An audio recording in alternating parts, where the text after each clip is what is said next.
Hi, Joy Brooks from Email and Coffee.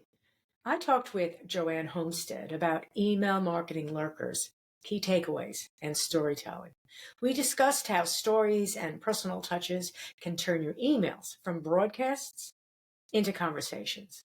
If you've been wondering how to reach out to your quiet subscribers or finding the right balance between building relationships and making sales, this conversation will give you practical steps to move forward. And now, Joanne Homestead. And hello, Joy Brooks with Email and Coffee. I'm talking today with Joanne Homestead, and she's about to introduce herself.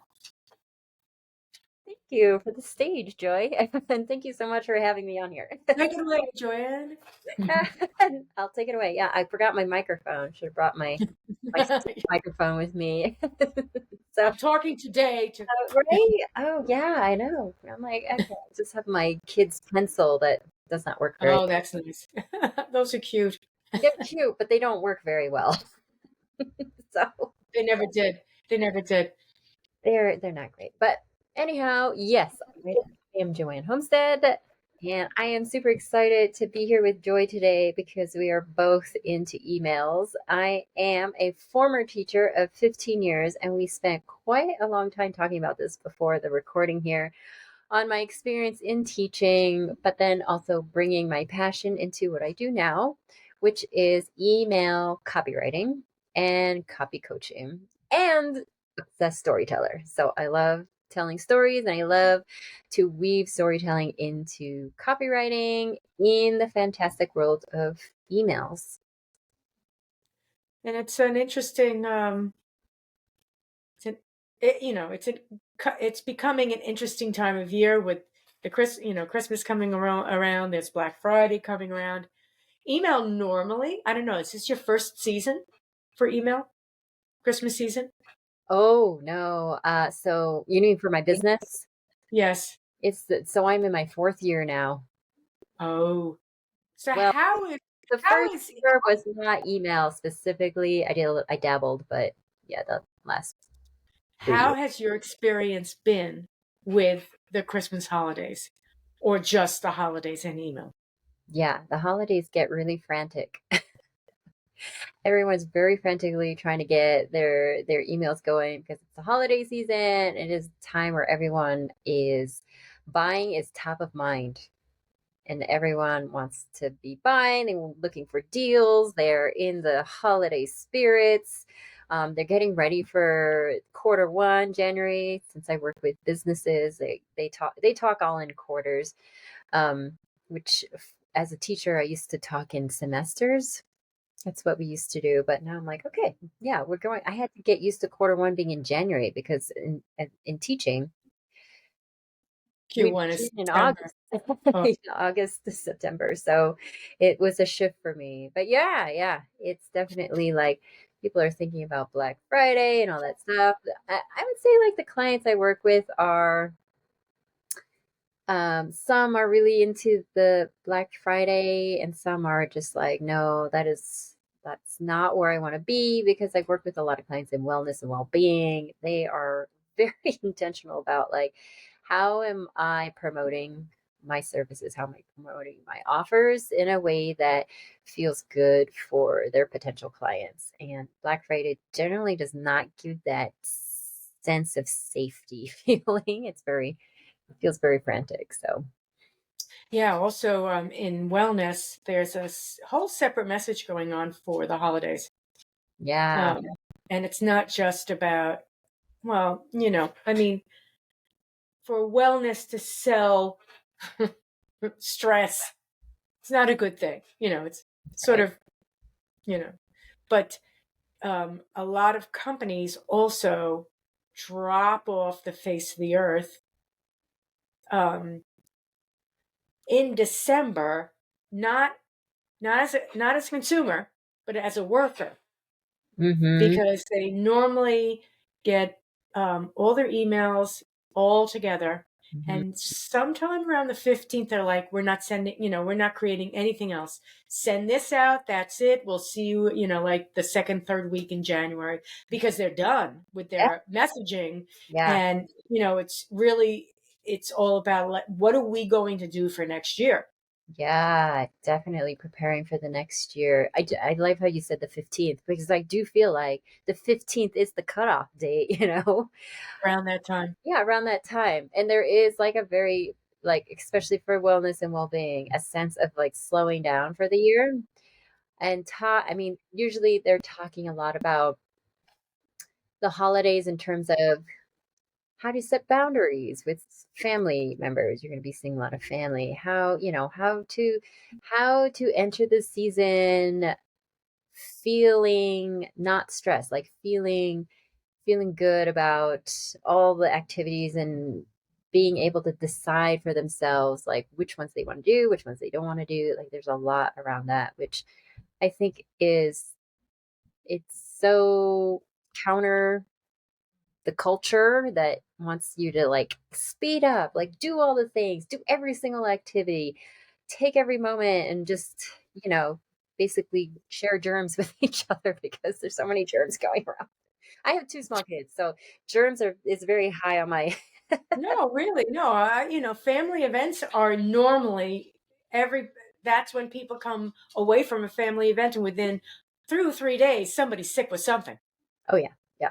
Hmm. Oh yes. It, A lot it of never fails. so Or yeah. Junior comes and it's like, you didn't tell me that cousin Freddie, has the. Yeah, but it's okay. Yeah. Maybe not. Yep. I'm like, But well, you can't avoid it. You can't avoid it. You right. really can't. You Can't. can't. That is really a part of the family.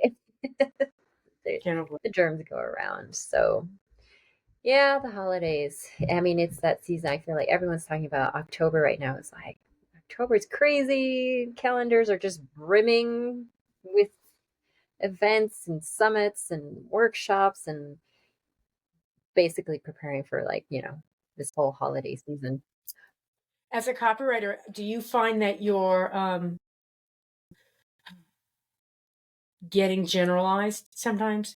Do you find that they not generalized along the lines of, oh, do you do email marketing too? Like, do you do copywriting? Oh, can you put it into the ESP? Oh, can you, do they do?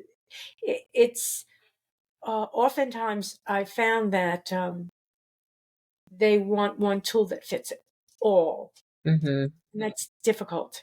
Yeah. Not impossible, but difficult. Yeah.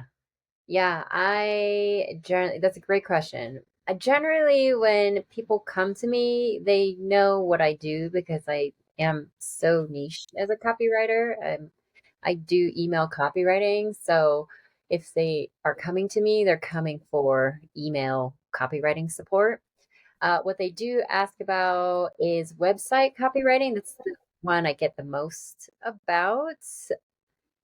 And that I have my referral list of website copywriters who align with me. We have similar audiences, and so it's a easy way to refer them on because I feel like if you're connecting with me, you're most likely going to connect with my other referral partners who can help you with the website copy. But they do ask about tech too. You had mentioned the tech and the tools. Okay.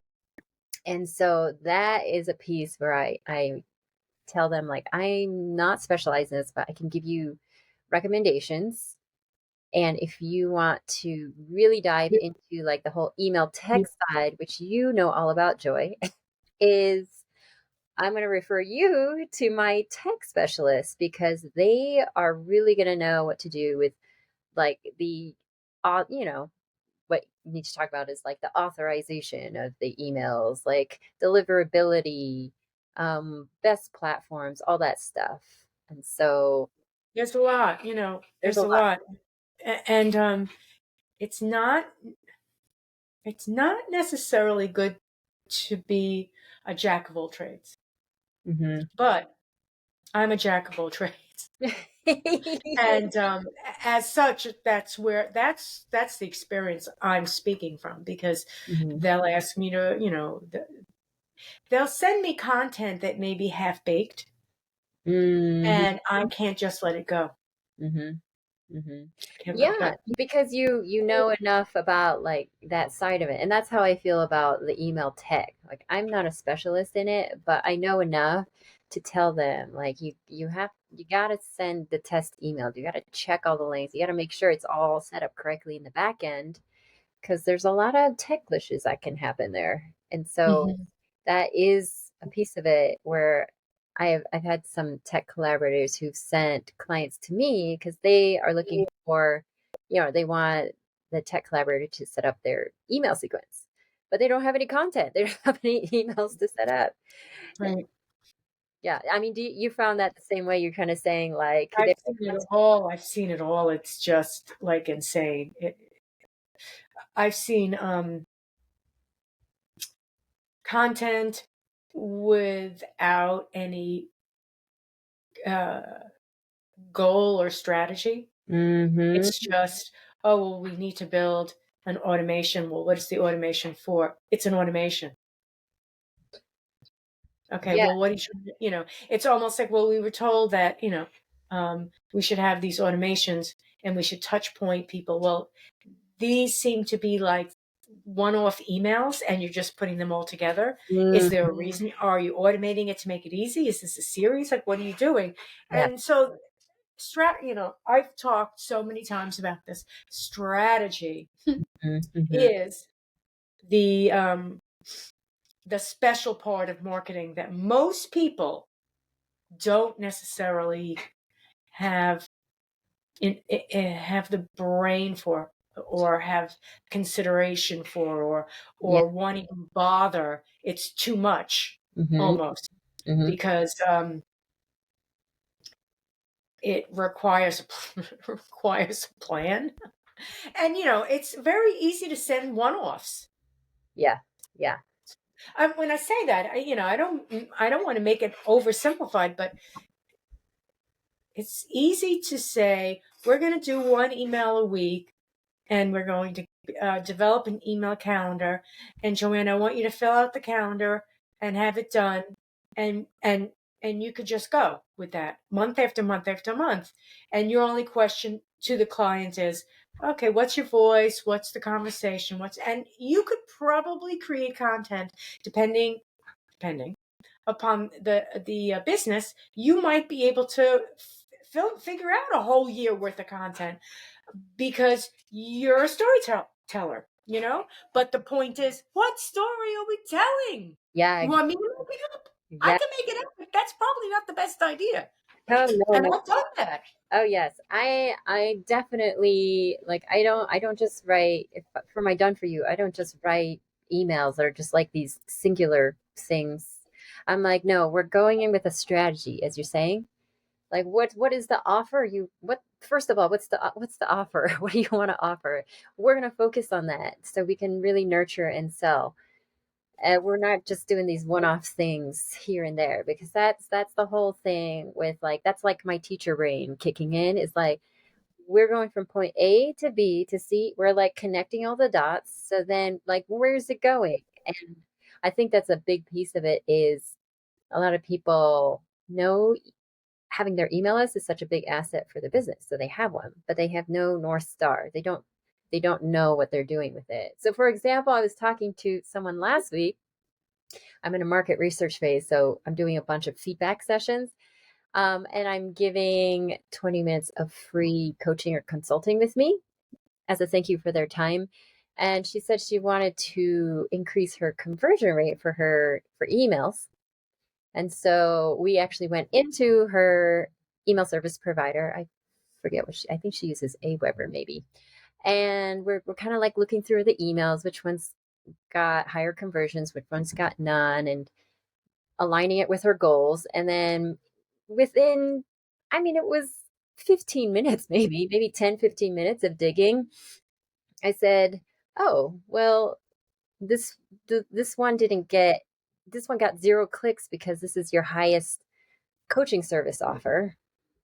and you only sent one email about it, in between all these other emails that are about something else, like get your free human design reading here, or oh, I'm collaborating with this person here. Like it's not cohesive.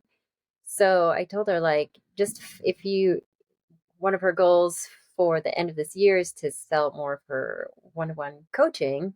So I said, okay, so from now until December, just focus your emails on you're just nurturing towards this coaching offer. That's it. You're not going to talk about anything else. And then, I mean, we didn't go into the storytelling piece, but then there's like going from A to B to, like there's a destination. It's very focused, and the her email readers who are interested in working with her are there's going to be more engagement, more conversion, just by merely being able to focus on the one offer that she really wants to push for the end of the season. Yeah, I mean, I don't think when you sign up for an email as a consumer, customer, whatever, client, whatever, when you sign up, you're normally interested in whatever the person has to say. So I make believe that the email marketer is directing a movie, and you don't have your hero chatting about anything Mhm. all over the stage Mhm. because the audience is going, and they, they're like wondering, did he just say something important? Do I need to? What is he doing back there? So, you need to you need to have a really solid voice, and you need to be directing. It's not so much a funnel; it's a story, whatever you want to call it. You need to be directing the consumer of your emails somewhere so that they get it.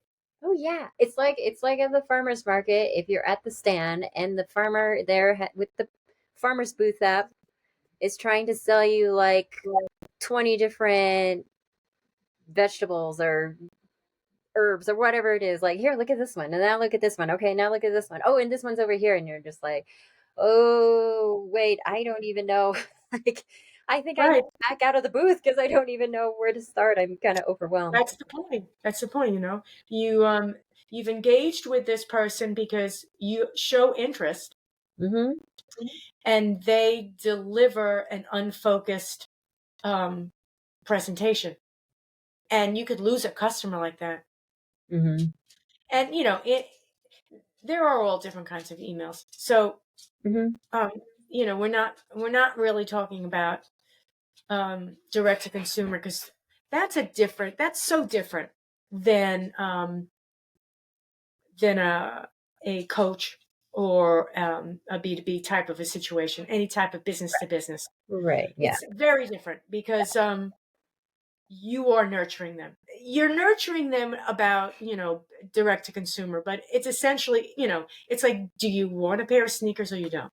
Mm-hmm. Because, that's I sell shoes. Yeah. So here's different shoes. Mm-hmm. And hopefully at some point you'll buy, and 3 times a year, I'm going to give you a discount, whatever. Yeah, That's, it's not that difficult. The difficulty is the presentation. It's like a cook, a chef makes a meal like a pizza. Well, it's not just about pizza, it's about the presentation. So it's easy to sell pizza. You're in there eating pizza, but are you going to slap it on a paper plate and throw it at them, or are you going to make them, do something that's so unique that they're going to be telling all their friends about your pizza shop? yeah. That's direct to consumer, but B2B is nurturing, and that's when all these different automations come into play. Mm-hmm. Do How do you find it talking with your customers about these automations or these different style emails that are just not, they come every week, the strategy is conversion, but they come every week type of a thing? The different ones, the ones that really um, twist and turn. Do you do a lot of those? Like, if they do this, then we do this. If they don't, we're looking, No, journeys, it's journeys. pretty simple in terms of when I'm working with coaches. And you have so much, I feel like, Joy, you bring so much experience with so many different kinds. I know you've done like the more like the e-commerce, but also service-based businesses. Is that right? Because Yeah. I'm fully in the service-based business area. Like I don't do e-commerce, like selling products or anything like that.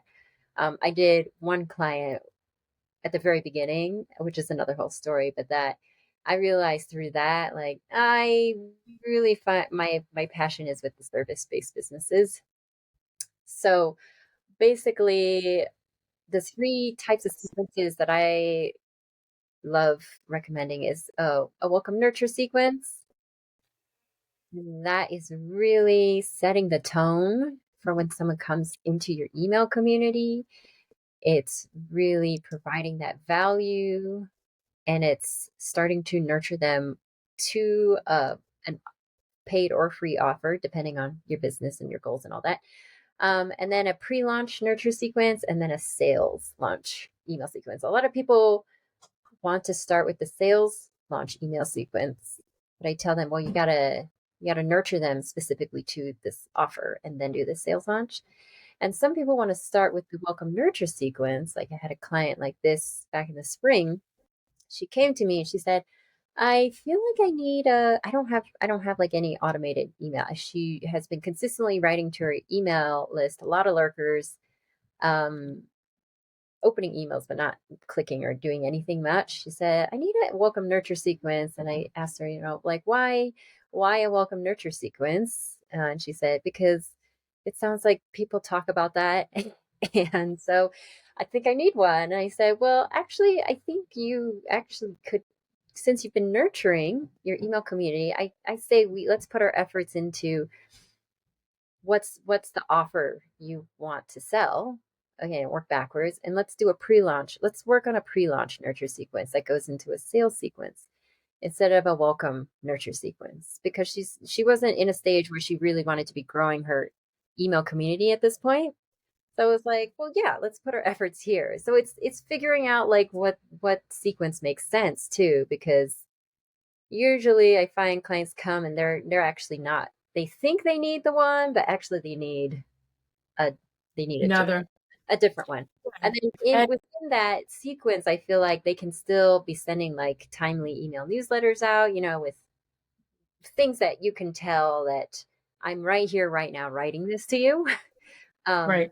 but I feel like the way that I help clients create their sequences is very like people feel seen and heard. They respond, they're engaged, and they're clicking way more because they're engaged and we're like very focused in, as we said, like we have a destination. Mhm. And so it doesn't feel like those kind of sequences that people get into and they're just trying to sell to me or there's no value. Or they say, I can tell this is a sequence and they're just trying to funnel me. Like that's not what these sequences do not feel like you're a cattle being funneled. Yeah, You know? that's the point. It's like there's best practices, but then there's how does that translate into my business? Mhm. And is that my voice? Do I want to do that or do I want to do something else? And it's The sometimes, experience, like you were saying, like yeah, it's the presentation. it's the presentation. And I mean, all of the methods that you can find on any of the email marketing blogs that are talking about all of these things. You should be doing this, that, cross selling this, that, browser abandonment. They go through all these things. And sure, I mean, these are discussed and they're meaningful, but they don't apply to all. They don't apply to all at all times. They may not be the most important thing. There may be other things that you need to focus on, and um, that's the audit, and that's sometimes difficult for the customer because you interview them and ask them a lot of questions and they're wondering why you're asking them those questions. They may feel like, oh, let's just do what somebody told me to do, or I read this blog and they said they do this and their business is like mine, whatever. And you still want to ask them a bunch of questions because you want to really, you want to hone in on them in particular. Find something unusual or create a strategy that may find something unusual about the audience.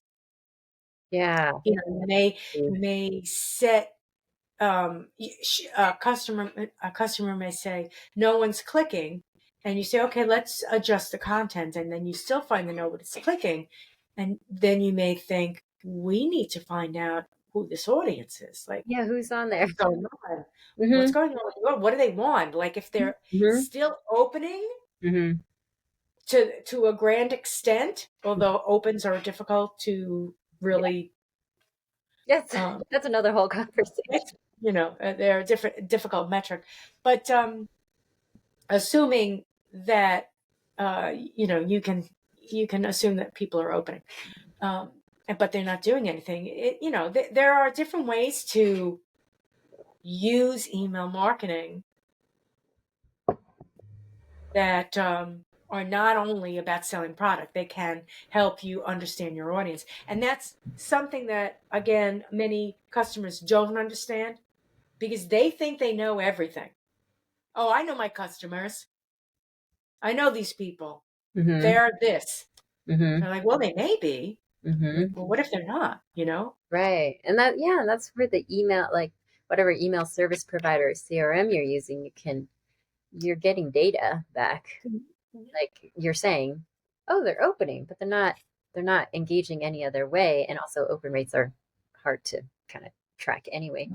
Um, Also, you so may have website data. You may be yeah. able to link the two together so Mm-hmm. that you get, if you can't analyze your opens as a key metric, Yeah. you can measure your traffic when you send an email campaign out. Mm-hmm. Mm-hmm. Yeah. And also, you say to yourself, there's got to be something in that email that I need to track interest on. Yeah. So every once in a while, what is the common denominator here? Can I get a live body on the other end of that email to say, woohoo? Hey, Uh, I'm interested. No, it's true. Like my one of my clients who come to me for the welcome nurture sequence, we decide on the pre-launch nurture sequence. She has a lot of lurkers. There are people opening, but not much clicking. And she does a lot of educating. She loves educating. She was also a former teacher, so we connected on that piece. Did a lot of educating, and she even realized, she admitted on our discovery call together, like, oh, but I don't actually promote my services. She does it like in a tiny little at the end, but the content in the email isn't specifically like, hey, I'm here to sell. I'm here. I want you to join me in my program, whatever that is. And so I was like, okay, well, that's one piece. Like we can be creating promotional emails, but not like pushy promotional emails. They're gonna feel good. People they're gonna be open worthy. They're gonna provide a lot of value. And then also, she was shying away from connecting with her email community through telling more about herself. And so we started doing that more, like adding a bit more of the storytelling for the teaching, but also this like the personality infused copywriting. But they're really getting to know you. You're getting that emotional connection mhm. with them. And she went from like four average of 4 clicks per email to 66 to 77 clicks. And she was just like, what? And like, okay, this is not magic. We've been doing something. Like this is something. And I said, yeah, we're like basically looking at what emails she's done and figuring out a strategy. Okay, so these are the type of emails that you can be sending. This is what content to put in it. This is what storytelling to put in it to help then get people to be clicking on her booking link. Do you think what is your thoughts about this? Is there ever too much storytelling? Oh, that's such a great question. Um, I think that the the question with storytelling is what is considered a story? Okay. Because a lot of times people think of story as okay, it's like, in their heads. It's got the beginning, middle, the end. You got like it's a book, it's a novel, whatever it is. But it's storytelling can be oh yes. I was waiting for a guest appearance. Yeah, she was. And she's gonna let me. Okay. I I love you too, love sweet. that. Oh, Okay. Yes, you. We'll tell a story about you, I and I'll make sure that it's a good one. this is a she's in agreement. She's in, Tasha. Tasha. Tasha's in agreement here. She's like, yeah, Yeah. I'm in for this. She's like, she's like, can the story and open up the can of food. Yeah. So, storytelling. Go ahead. Storytelling can be in a couple sentences. It really I it think doesn't need to be like a whole long thing. And actually, in email, you don't really want a story to go on and on and on and on because email is a good format for something just short enough, compelling. But if clients have story clients if they have stories that just go on and on, I say just you don't need to delete it all. You just need to take it and put it in your book you're gonna write and yeah, publish yeah, yeah. it because that's a great place for that. For email purposes, there are techniques to use story. So is there ever too much story? I don't think so. I think story is so compelling. Everyone loves stories. And if you can tell a compelling story, people are going to want to hear it more than one time. You can send the same email 3 to 6 months later, a year later. One, people probably won't even remember it. But two, if they do, they're going to be like, yes, I loved this email with the story. They want to hear it again. People love repeating their stories. So, I think though, it's always been, in my humble opinion, mhm, maybe humble. tell me. Um, I think it's another dimension of the email marketing. If you're going to tell a story, it first of all it depends on your brand. Hmm. Then it really needs to be tight, Hmm. really tight. Hmm. And there needs to be a connection, clear connection of why you're telling the story, Yes. so that if you're just nurturing people and if you're an influencer, that's a whole different thing. If you're Hmm. an influencer, you could be telling any story because Hmm. all you're trying to do is to create that bond between you and your audience, and they want to know who you are, and they want to feel like they know you. Hmm. So influencers are different. Hmm. Yeah, that's interesting. I If hadn't you thought about that. right, if you're a coach, um, any type of a coach, that's where that strategy needs to be tight because Yeah, every story you tell, it, it needs to have a moral. it has well, I call it a key takeaway. You, Hmm. what is the key takeaway? So I either in my copy coaching, I teach this to my clients, or I do this in my done for you. You backwards design. That's what they say in education. You backwards design it. So you don't start with the story. You start with what is the one thing you want your email community to come away with at the end of this email? What is the key takeaway? What do you want them to understand?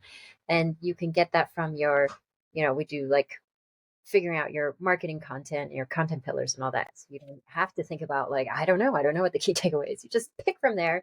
Okay, this is what I want them to take away from this. Then you reverse engineer it. Okay, so now what story is going to help illustrate this key takeaway? So yeah, every story has a purpose. And for some clients, they may have a hard time doing that because they're telling the story and they get lost in the telling and then suddenly there's like three or four or five different takeaways And that's where it gets confusing because people are like Hmm. not able to follow like what you're saying. You're on the stage and they're just like looking this way and that way, like, wait a minute, Right. Everybody's jumped on the stage and everybody's talking and you have no idea what's going on. what is going on? Like, okay. So one story can have many different takeaways. That's the great thing about stories. You can use it many different ways.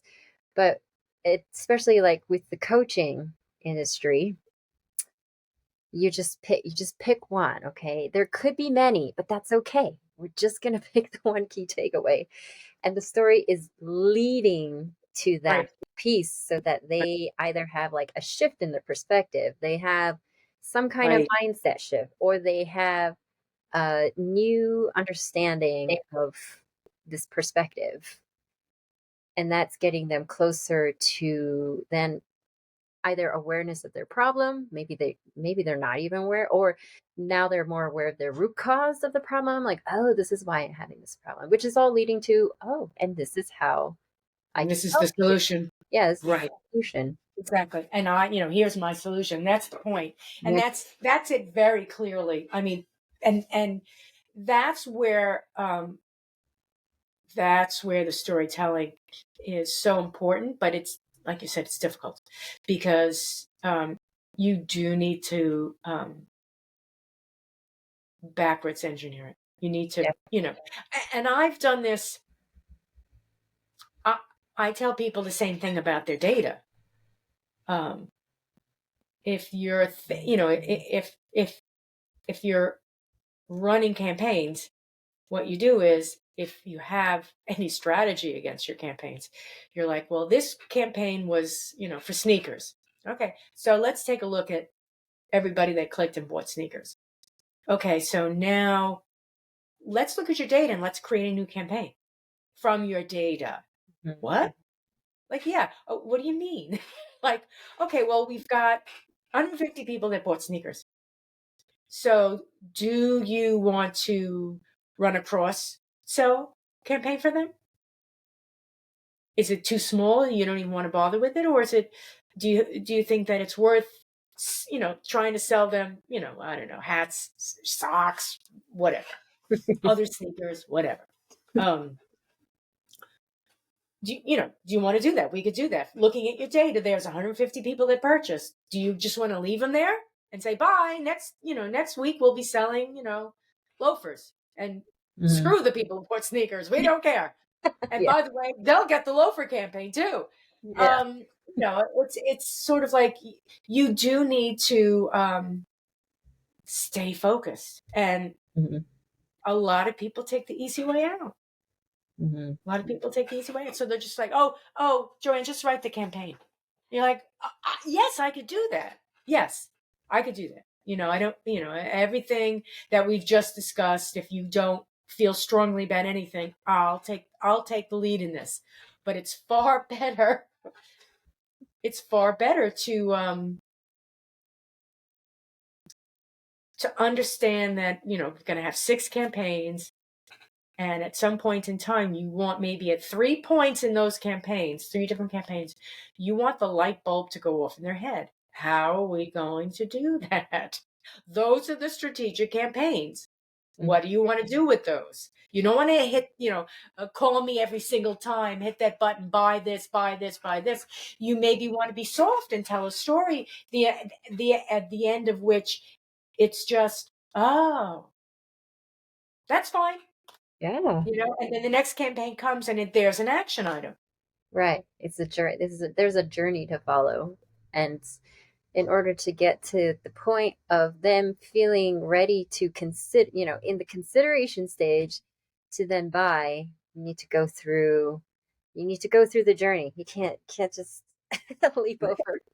You've sort of, in some cases, you've got to have a soft sell, Mhm. and the hard sell is the soft sell, call me, and the hard sell, go to the website and click, submit the form, or you've just got to come up with a few different, Different ways to engage that's moving towards. move them towards, exactly. And a few of them could be fun. They could be game, you could create a gamification where they're maybe, finding out their personality. right? So, you could, do something like that where It is a quick. now they know their personality and they feel a little closer. And you haven't done anything, and it's free, and far be it from me. There's lots of things that can be done. It boggles the mind along the lines of creativity, and most I think people we have. don't have the Uh-oh, resources for it's frozen. creativity. And if they do have the resources for creativity, they don't Trying to have the patience. reconnect.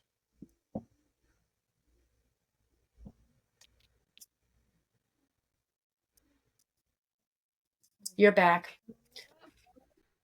I You're can hear back. you. Oh, there. Yes.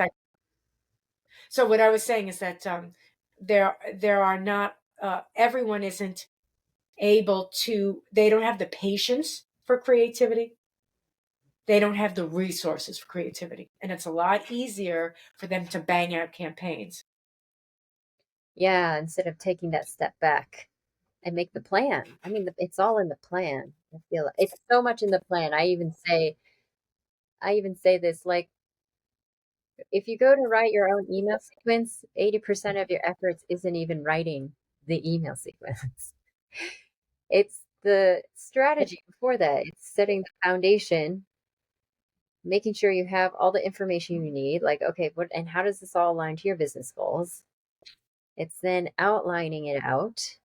I like to call it a blueprint or a framework.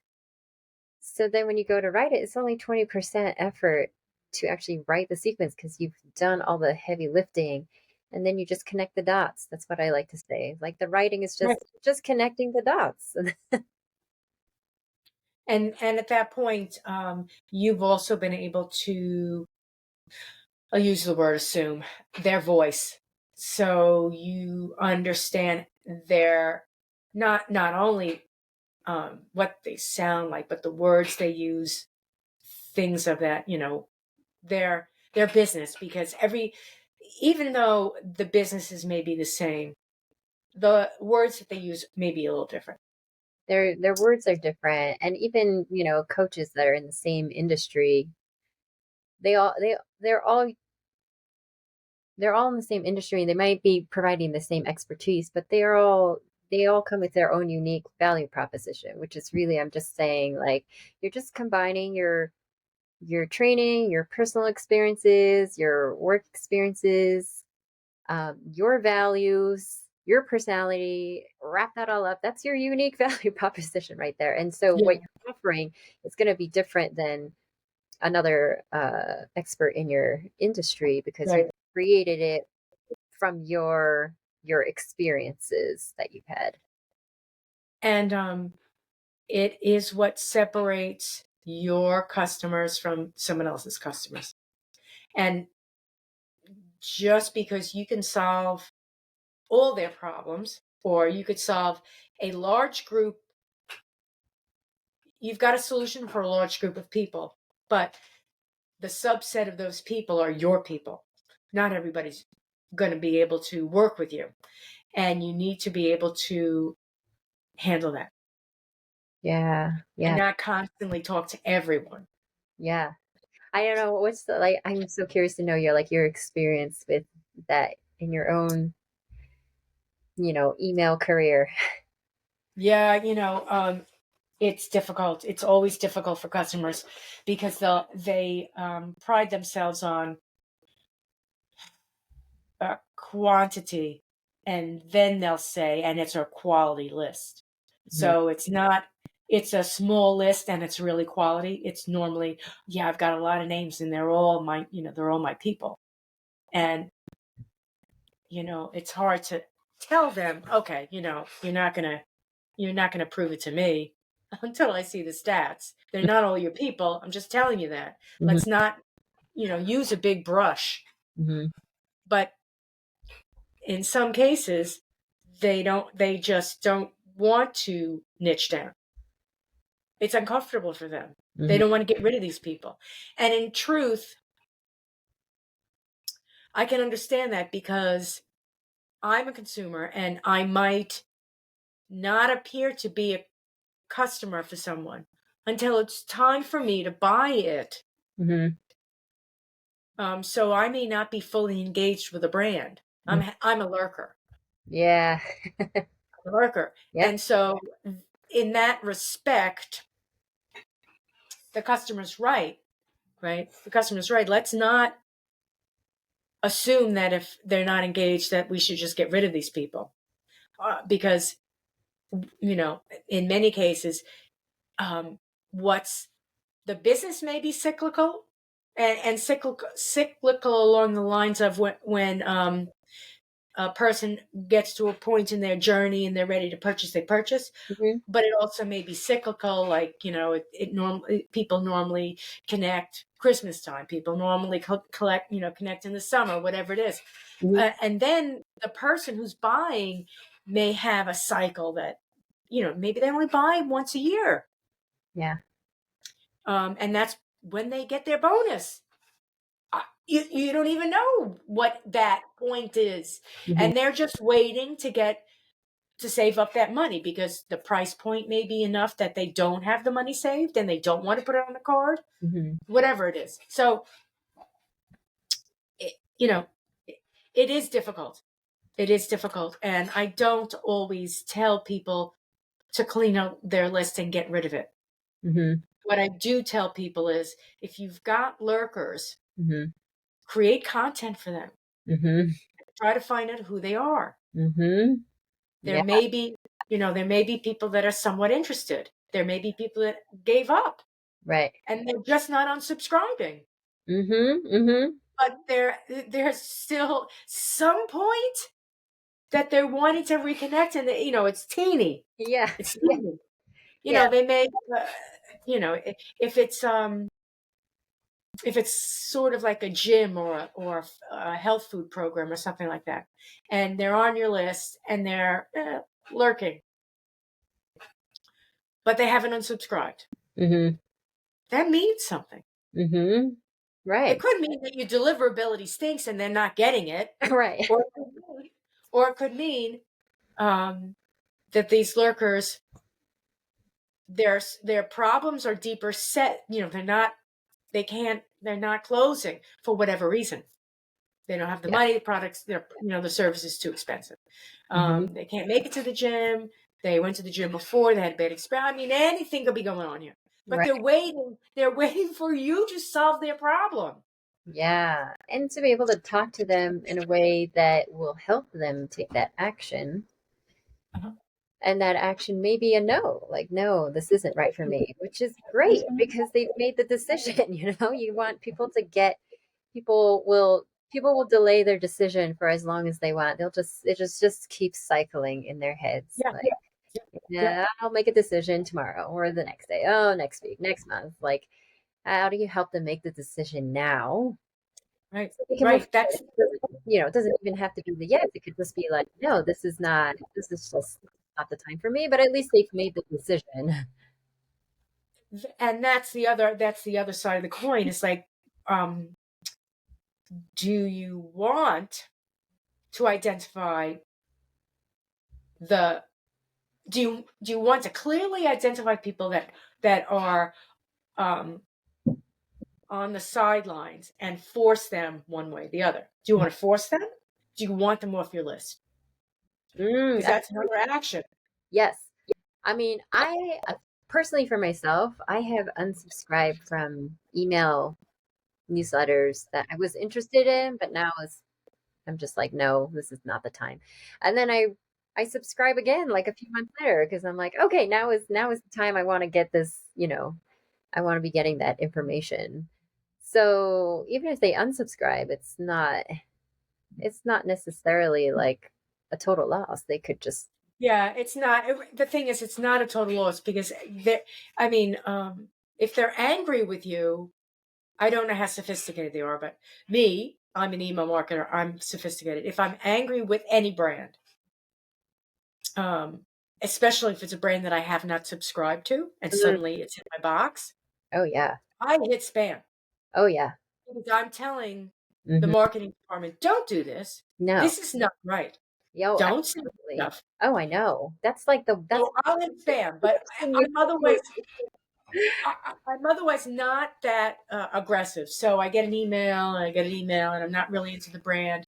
I'm not really into the brand. Like, I'll unsubscribe. No, this is not the relationship I thought it would be. Hmm. Oh,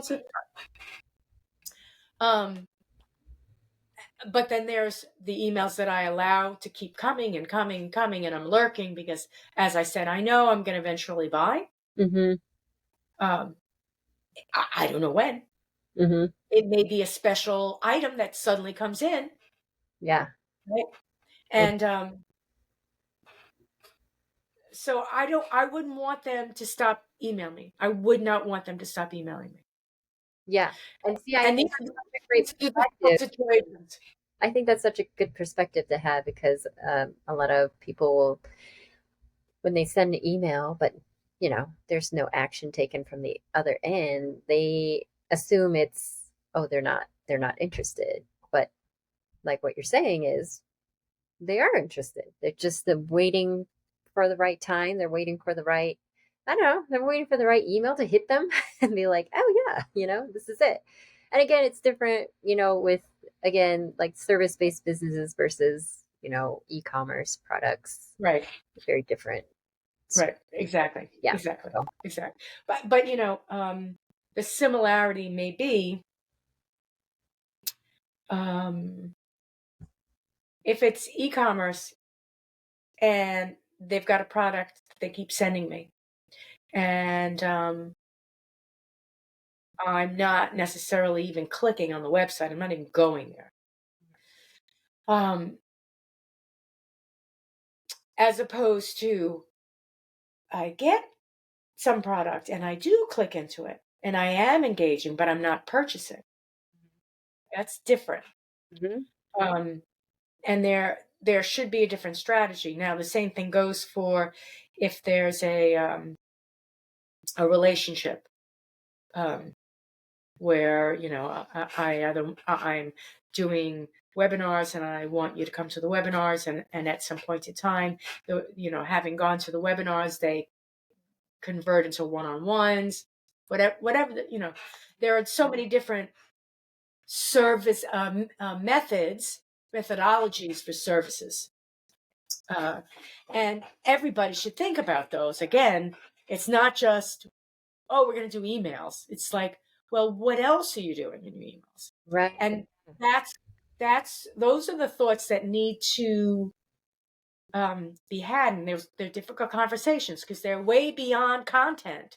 It's not, yeah, it's It's true. methodology. It's not just the emails. You're right. Like like I say, like for some of my clients, like, oh, you have a YouTube channel. How do we can like repurpose some of that content into the emails? Or okay, where's your email gonna go? Like, you want them? What what other services do you have? Like work workshops. Are you doing virtual workshops? Are you holding master Right. classes? Are you collaborating with other people in their paid services? Like, there's a lot of ways besides just like buy this one thing and that's it. Right. Oftentimes, when it comes to um, doing emails for um, services, but not just, not like a contract service or something that's unusual, like with a solopreneur, Hmm. the solopreneur service, Hmm. where they're providing you some one-on-one type of a service, Hmm. but to get there, it's difficult. And sometimes you need to do those unusual, e- email can push out the word that you're doing something where the customer can get to know you more. Hmm. And they'll say, well, we just want to do it with email. I don't want to do any other work. That's a problem. Hmm. That's a red flag that goes up Hmm. because they're thinking that they can passively sit there and allow the emails to do all the work. And Yep. I'm not saying they won't. I'm merely saying that's not always the case. And that's when you need to think a little out of the box and say, um, let's, do a LinkedIn conversation. Let's Yeah. do a Yeah. webinar. Yeah. Let's Me on. get involved. And when you're doing that, Mhm. be aware of who's interacting and what they're saying, because they're giving you clues about how you can better align your business. Yeah. Yeah. Yeah. Get on lives, all those things. Yeah. I think there's a big myth about what like passive, like, oh, I want my email sequence just to be like passive. But I tell them, I said, it is, I'm just gonna say it's not passive. Like you're not just gonna be sitting there. It's like there's you're just using it as a vehicle to amplify your efforts is what I Right. like to say. But you still need to put effort. You're gonna have to still be putting effort in. You're just not gonna be sitting back. I had a wealth management person who was selling packages, different types of packages to uh,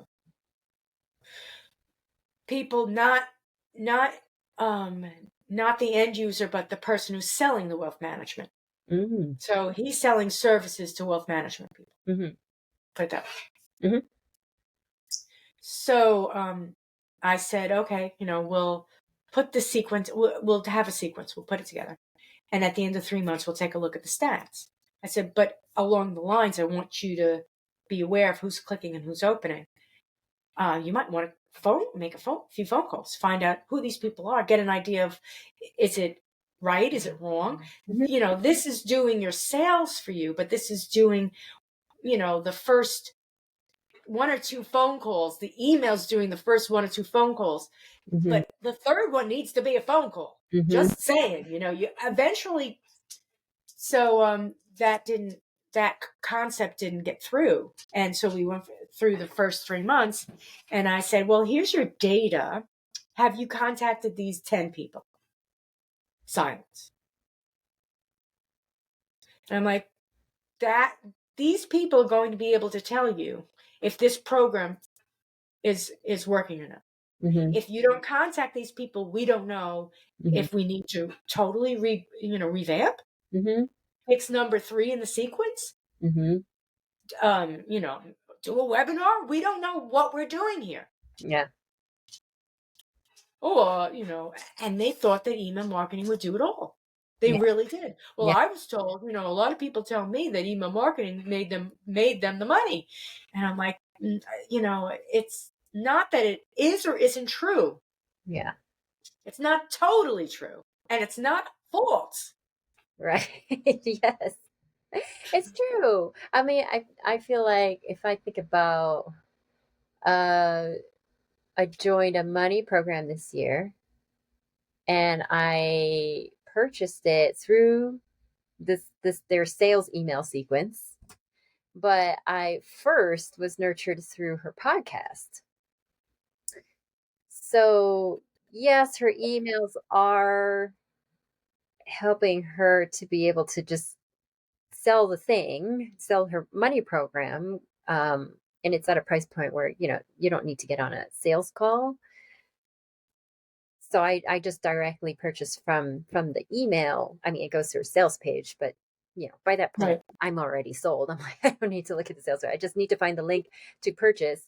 But she does a lot of effort to nurture in her podcast. So it's just like where are you doing the nurturing? The email can fall into Right. where it is you're It's nurturing. one channel. It's the what channel and where are you putting your efforts, and email can help you in those, as I like to say, like it can be like amplifying your efforts basically. Right. Right. And that's very important, because email is not going to do it all by itself. Now, again, e-commerce is different. Mm-hmm. Yeah. E-commerce is different. Mm-hmm. Yeah. But the other channel, well, you could be really smart about your e-commerce, and you can you can have developed a podcast, or you could develop something smart on social. I mean, all of us have experienced the algorithm where we go to the website and then we go back to social, and suddenly all those or all those ads are showing up everywhere on everywhere we go. Everything You know, about shoes all of a sudden. exactly. I mean, that's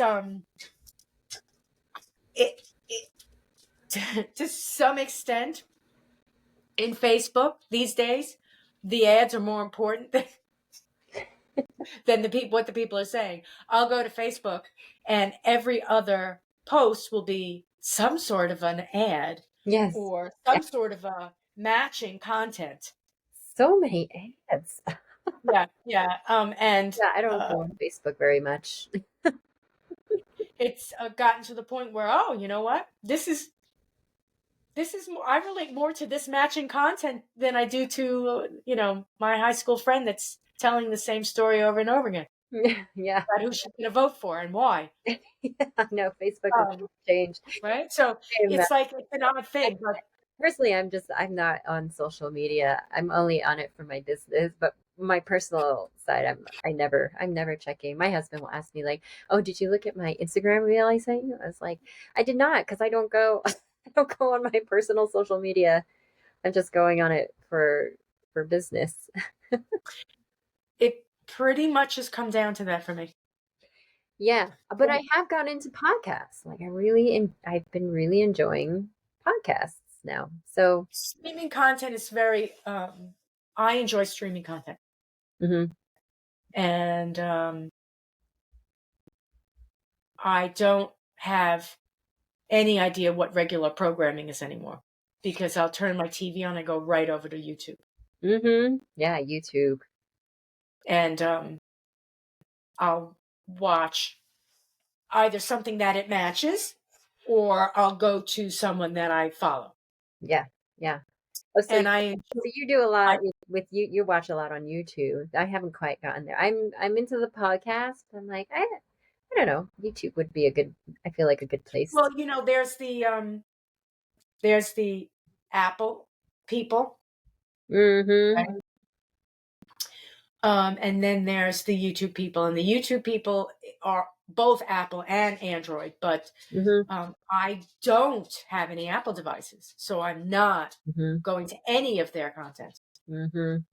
And I've had people tell me, "Oh, where are you? Where can we find you? Where's your podcast?" And I'm like, "It's on YouTube and Spotify."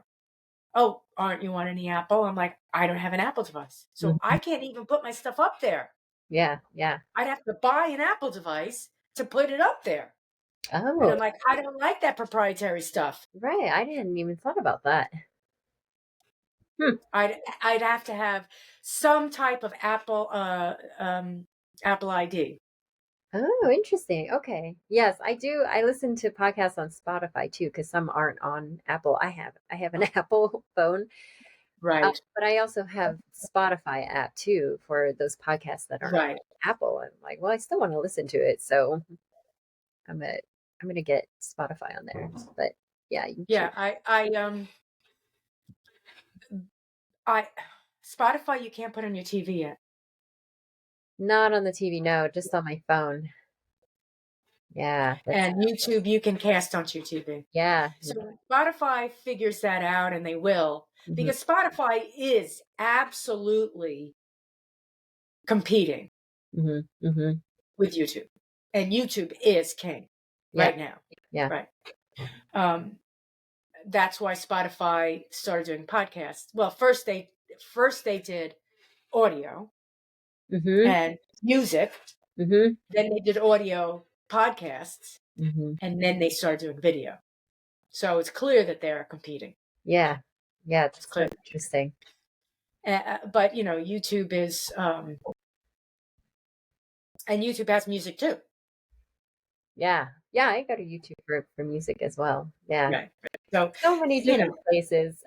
So many different places. it's kind of funny because some people will just be like, "Oh, I hate Spotify because what? Joe Rogan." Oh, okay. You hate Spotify because of Joe Rogan? Yeah, because what he did. What did he do? Like, remember? Do you remember when Joni Mitchell and Neil Young pulled their content from Spotify because of Joe Rogan? I'm like, yeah, I do remember that. That's a bummer. That's a real bummer. And people, and they do the same thing with YouTube. Hmm. I hate to think. I understand that, you know, that that if you're deep in a cause, that this is how you can um, support your cause. I understand that, and I'm not trying to say that people are stupid in that way, but um, these big platforms, I don't know. It's hard. It's like, oh, I don't buy anything on Amazon. And you could buy anything on Amazon. Anything on Amazon. It's very simple, right? Anything. Hmm. So, oh no, because I hate that man. I hate Jeff Bezos. I just hate him. Well, he doesn't own it anymore. That's even worse. The way he did that business deal. Okay. So, I understand that, people will They have their make a their point. principles. Yeah, my husband doesn't like Amazon, but we still buy things off Amazon because it's so convenient. But I also believe in supporting like local bookstores. To me is like I'm passionate about. So I'm I like to advocate for like bookshop.org that supports local independent bookstores versus buying it off Amazon. So there's certain things that I'm like, I'm not going to buy off Amazon because I want to support the local, bookstore. Bookstore. So I'm going to buy it from here. So yeah. Yeah, that is difficult because I'm a big reader, but I don't want to buy books anymore because that's my problem. It's like, do I really need paper in my house? I really don't Yeah. need paper. The library. That's where I always advocate for the library too. I'm like, you can get books from the library depending on the book. If it's got a really long wait list, then you're just gonna have to wait a year until the trend is over. Right. Right. And but it's not. It's the bookstore, but it's also the author, Mm. right? Hmm. So I really want to support the author, make sure Yeah. that they know that they're getting the money. So yeah, I do Kindle, which is Amazon. So yeah, I do Audible, which is Amazon. So yeah, I do. I Yeah. do. And I just hope that I'm doing the right thing because I read so much. Yeah. I even have books, but I try to keep the books down. I Oh try yeah, to yeah, yeah. Yeah, you got to do what you got to do. No judgment. I have no judgment. But yeah. Yeah. in the beginning I argued for against Kindle. Mm.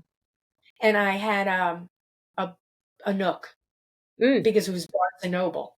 And I Mm. thought, okay, I can support authors that way. Mhm. Mhm. And then all the books weren't going to Barnes and Noble. Mhm. They were all going to Amazon Mm. because it was a non-denominational platform.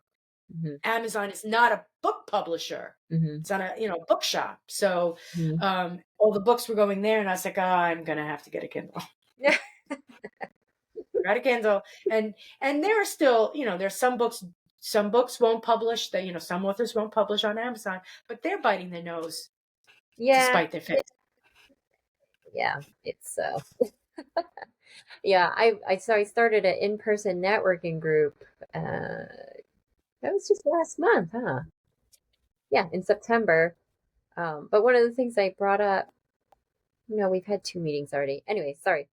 Um, One of the things I was bringing to the group, it's a group for women entrepreneurs, and I said, let's start a book swap in our group on marketing and business books that are written by female authors because there are, let me say that, a lot of male authors out there, which is nothing against them, but I feel No, I understand. females have a different perspective on It's marketing. a different dynamic. Yeah, it's a different dynamic. And I said, if you have any recommendations, let's just start gathering those books here and we could just start swapping and reading these books by, I mean, there were a couple entrepreneurs in the group who are published authors and they had brought their book and I was like, this is awesome, this is amazing, love it, like keep bringing this stuff, this is great.